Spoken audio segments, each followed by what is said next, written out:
对台出售400枚反舰导弹，上百美军进驻台湾。别太嚣张，大陆迟早会来点狠的。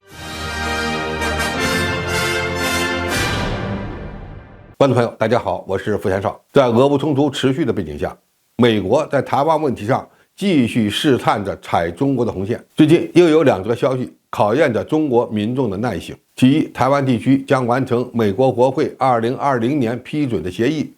向波音公司购买多达400枚岸基版的鱼叉反舰导弹。其二，为强化台军战力，美军已经派遣上百名现役军官进驻台湾，帮助台军后备旅展开拟定的实战化科目训练。美国向台湾出售400枚鱼叉，而且采购的对象还是波音公司，但下单的却是美军。这说明美国人一边要抓紧武装台军，另一方面还企图避免波音公司进入被中国制裁的名单。要知道，中国已经不买波音大飞机很多年了，现在波音737 MAX 的问题正在得到解决。如果中国大陆直接宣布中国的航空公司等企业不能再以波音做生意，那么这家美国航空工业巨头几乎就再也看不到希望了。所以，美国国防部的发言人陆军中校梅纳斯拒绝确认台湾地区是鱼叉导弹的接收方。美国派出现役军人帮助台军强化后备军力建设，也是美军把台湾地区打造成刺猬的军事战略的一部分。只不过一次派出上百名现役军人看起来有点急，一旦被中国大陆拿到证据，这几乎就构成了反分裂国家法的动武的红线。当然，美台都不会正式承认其现役军人成规模进入台湾地区，更大的可能会说他们都是些退役军人，是民间公司向台军提供的培训服务。所以我们看待美台军事勾结，也要关注其采取的策略变化，这可没有一些媒体宣传的那么简单。针对有民众目击美军帮助训练的情况，台军方回应称不表示意见，台陆军司令部也拒绝就此事给出答复。所以这件事目前面临的首要问题还是取证。几乎同时发生的2件事，进一步印证了我们此前在节目中所说的，面对强大的解放军的威慑，美军不打算自己加长，美军武力干涉台海的方式已经改变了，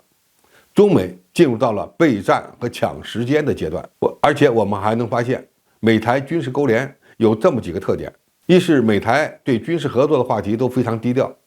试图避免刺激大陆；二是美国似乎非常着急，甚至主动推着台湾地区当局抓紧整军备战。这些战争贩子似乎已经发现了什么。在这种情况下，中国大陆又该如何反击呢？首先要进一步拿到美国突破红线的证据，比如进入台湾岛的美军是现役军人还是退役军人，是成建制的还是松散的。如果美台都避免证实这个消息，就需要中国大陆自己找到证据，并以此展开反击。其次，制裁措施要进一步发力。中国刚刚实施了对美国洛马公司和雷神公司的制裁，要把制裁措施落实到位，才能起到警告作用。要知道，这些公司的武器生产可是离不开中国的稀土和其他原材料的。像波音这样的与中国存在紧密业务联系的公司，如果也想通过对台军售捞钱，那么我们完全有理由、有条件让他得不偿失。最后，掌握主动权，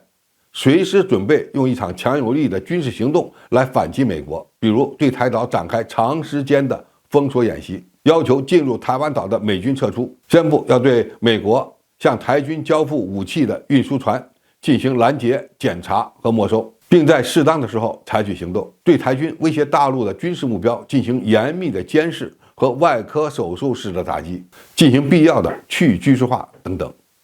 总体而言，美国开始了加速武装台军的历史阶段，这在一定程度上代表美军将放弃直接武力干涉台海冲突，同时又企图利用一场代理人战争，让中国的统一付出更大的代价。在这种情况下，我们必须牢牢把握主动权，在拿到实锤的证据之后，用一场军事行动来终结美军的计划。接下来，中国大陆会有很多准备工作要完成。